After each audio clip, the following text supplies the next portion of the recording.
in big cuts.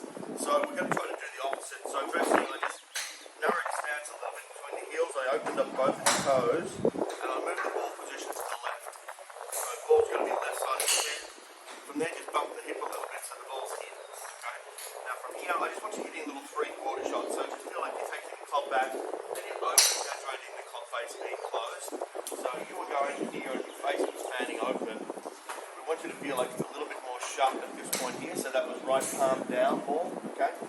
And then again, the feeling was more out and up here because your club was coming slow and left. So you were going up, cutting across this way, it's coming out here. I want you to feel like it's coming more out this way, and with the aim of getting it more sort of around here. Okay? So we set the balls up like this, with an aim to help promote swinging the club from the inside, where you hit the inside of the ball. You were hitting the outside of the ball. If you do this incorrectly, your club was either going to hit that one or that ball there on the way through. So it's going to give you immediate feedback.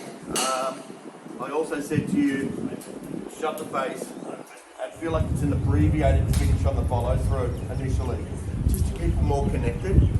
There's a few things going wrong, so what I'm trying to do is just start you off, bring everything back to sort of neutral, and then we can go from there. But the main factor is